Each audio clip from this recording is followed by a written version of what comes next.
Hello and welcome to my video. Is Yobyaxes an anti-MGTOW? A quick joke by the way, my avatar is obviously cough cough drawn on paint and it was to copy Yobyaxes. First I'm going to give him a well done for making a video with actual points. If he wants to be an anti-MGTOW or convince people to join the MRA or do whatever, he needs to make videos with proper points, not these long conversations that don't really go anywhere. Let's see what he's got to say for himself then. I guess you all should have expected this video from me, as it could be argued that Irate Bear's video was directed at me. Well, Irate Bear, I'm here to answer your challenge, but you might be surprised to hear what my answer is to your question. Regardless though, this challenge will give me a chance to clear a bunch of misunderstandings about my position on MGTOW. Although from past experience, I can safely say that most people would continue dismissing me as a pro-marriage, traditionalist, and feminist simp.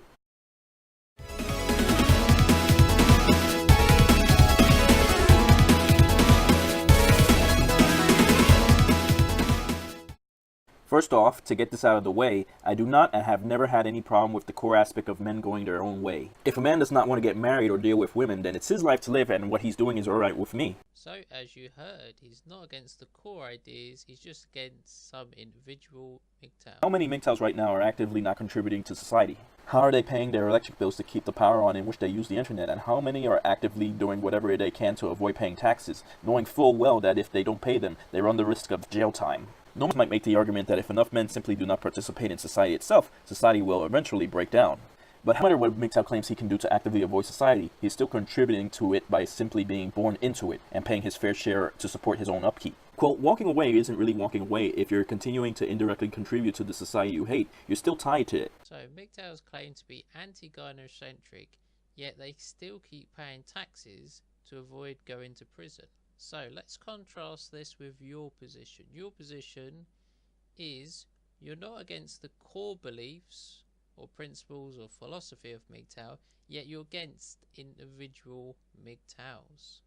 And again, MGTOW claim to be anti-gynocentric. Now, if we're using our little brains, are these both valid positions? Are they both invalid? Or is one of them valid and one of them invalid? So on the face of it, if I take the name anti, most people would be fair to assume you'd be against the core ideas. So that's why you'd be anti. However, if you just take issue with certain individuals or certain ideas, that seems perfectly fine. Perhaps anti is almost too strong a word, but just to keep things simple, it seems pretty fine. Now, if we're being realistic, there isn't really that many options to not pay taxes. Now, I know in America there's like living off the grid, but that's not really a viable option for the vast majority of MGTOWs or the population, is there? Obviously, like the super rich pay like no % tax or 1% tax, but again, these aren't available to general people as such. I think for me, how would I be anti-gynocentric? Well, the first thing, every time I get a chance to enter the democratic process, I would immediately try to vote any non-gynocentric person or candidate if such a thing even exists. However, the problem occurs within society. It's like sort of voting in the last American election. Let's say you didn't like Donald Trump or Hillary, well, who are you going to vote for? If you're not going to vote, oh, you didn't vote. And as your position, you don't have to be like 100% against it. I think the trouble is when we say we're anti-gynocentric, most people would go, oh, so you're some kind of like anarchist. You're like, gynocentrism, we've got to kill it.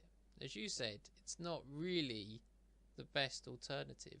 I would also consider not getting married and entering long-term relationships to be, well, an anti-gynocentric thing to do, as this, in my opinion, is pretty much the #1 way to protect yourselves against the society, because most of the laws come into effect when you're dating, married, etc. And these are especially what men need to be educated on. They need to be educated of the dangers, and then if they want to pursue these relationships, knowing all the possible dangers and outcomes, good luck. It might not be you. You might be one of the lucky ones. You might be happily married for the rest of your life. Who knows? For me to say other than Irate is totally correct. MGTOWs are indeed not actively protesting or disrupting events on behalf of men. It is indeed a non-threat in the eyes of society. But, and hear me out on this, that is the problem. MGTOWs have constantly told their own members that it's futile to fight for their own rights. That modern society is too gynocentric for its own good, and that society would never cater to the rights of men in the same way that it does for women. It convinces men to just give up the fight for men's rights in favor of just walking away from it while throwing their hands up and admitting defeat at the hands of the feminists. I'm not saying that MGTOW has to burn down buildings, partake in violent protests, shout people down, or use vandalism to achieve their goals, but what I am saying is that MGTOWs completely forgo any activism whatsoever, even if it were to just donate to a just cause like men's shelters in the UK. What they do is the complete opposite of what feminists do, and it is arguably just as bad, as it discourages discussions with the outside world and allows for feminists to continue their bullshit unopposed. It may not seem that way with MGTOW's continuous arguments against feminist bullshit, but they do not address feminism in their arguments, they address women. That includes female anti-SJWs and includes female MRAs. They link feminist actions to the possible actions that all women would do because in their minds there cannot exist a woman that would speak out against feminist injustices or even believe that a woman can also fight for men's rights, as is evident by the early MGTOWs that joined the movement due to discovering Karen Strawn. Basically career suicide, not allowing for even the possibility that the world might potentially care about men if you just fight back enough. As you know, many of the early MGTOWs were in fact MRAs, and then there was a split. If you are of the view that MRAs the way to go, then why don't you actually try to convince MGTOW? Like Paul Elam and Mike Buchanan, both pretty awesome. Like they're both really interesting, funny guys. And in the UK we have like Philip Davies, who's a member of Parliament, and he even joined like the Women's and Equality Committee, which is just hilarious and awesome. And to be honest, MRAs and MGTOW, for the most part, are using the same sort of talking points. We're just sort of reaching different conclusions, doing different things with the information. I do like the concept of fighting the good fight even if you lose.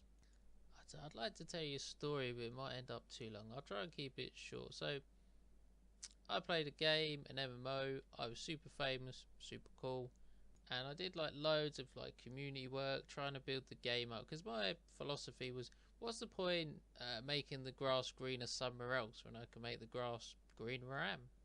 And that way I ain't got to keep chop and changing MMOs. This new MMO released every like couple of months. However, what happened after years is, like, obviously I had some fun, some success, but ultimately most people quit the game because the game's company just didn't run the game very well. And like, let's take my guild. The vast majority of the members of my guild are still in my guild. They just rage quit the game and never said a word. And I'd say it's like kind of like soul destroying and pretty depressing that sort of despite your best efforts you end up failing, you end up losing. Perhaps that's how some of the earlier MRA MGTOW people feel, like they sort of gave it their best, or they sort of put their effort in, and they're looking long term, and they're just being as realistic as they can, and they're like, we're done, there's nothing you can do. And I will also recognise that even if you get one law change that helped one man, even if it took 10 years to get that change, that's still a success, that's still something. Also, I think it's kind of a little bit obvious that lots of MGTOW, or lots of people in general, are just ignorant to the MRA and what they have and can do. Like, I remember Turd flinging Monkey's video on circumcision, and he was like, oh, male circumcision's fine, the parents basically own you, GG. And I've discussed this with my real life friends, and they use like the religious argument that, oh, it might prevent some like infection. It's a religious argument, 100% false, just fully retarded. And the reality of male circumcision is the studies they were conducting on it, they had to abandon the studies because it was just so horrific, and they were sort of measuring the kid's distress and it just went through the roof. They said if you just listen to the baby crying, you were like, nah, we got to stop this, it's just inhumane. Well, obviously Jewish rabbis don't seem to mind. Yeah, so they only sort of clinical studies that I read, they literally said that it's so horrific. It's such a no-brainer. It's like a non-issue. Like, circumcision, no. Valid, no. But to repeat the point, so if you do want to, because I reckon some MGTOW or some members of the population would be more sympathetic, but the thing is, you need to compel us. You need to give us strong reason, strong evidence. Alright, time for a nice anecdote. The thing is, when I see like a homeless man on the street, I do feel a little bit bad, but then I feel like, fuck him. However, once I saw a girl, a woman, let's say she was, 20 years old, and she was reasonably, she was okay looking, let's say 5 out of 10.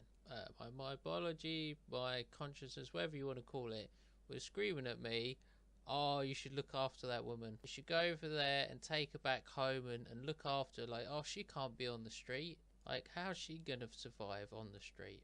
So naturally I said to myself, like, look, I'm not going to have double standards. Stuff her as well. Mohaha. But as SkepTorr said in one of his videos, one of the fundamental issues is sort of just male empathy, as in, be like, recognising the issues, recognising the problems.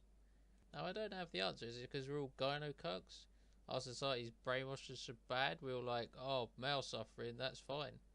Or is it just part of the male ego? Like, oh, man up, man. Like, oh, you get hurt. Oh, come on. I deal with problems all the time.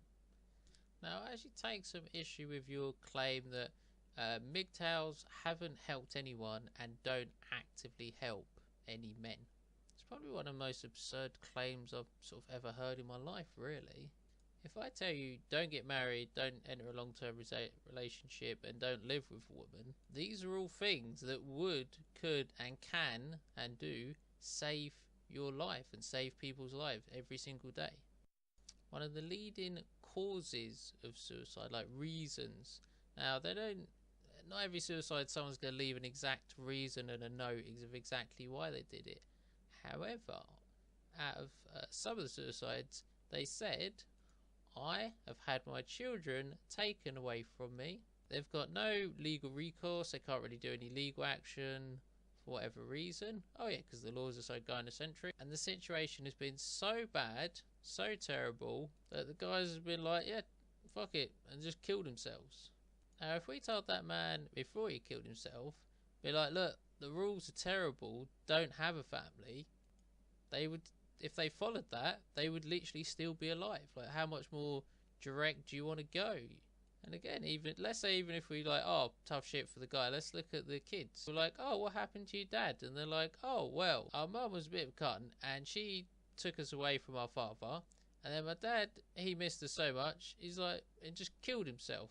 And now I don't have a father. The father obviously isn't going to raise us. And then we've got the additional possible trauma of having your father commit suicide. So let's say if you go, oh, suicide, you're using the extreme example. Well, let's just take getting divorced. There's quite a lot of divorces happening, and if you had a family, you definitely lose the family home or house. And it could take you years, decades, or possibly you could never recover that money. Imagine if you married someone and you're in your 50s and then they divorce you at your 50. You've only got, let's say, 20 years to recoup the money that you've just lost. And most people in general, if they're married, most people aren't building contingency plan just in case the other partner falls out of love with you and screws you over. Okay, I'm going to leave it at that, otherwise I'll end up talking forever. Thank you for listening, watching, and goodbye.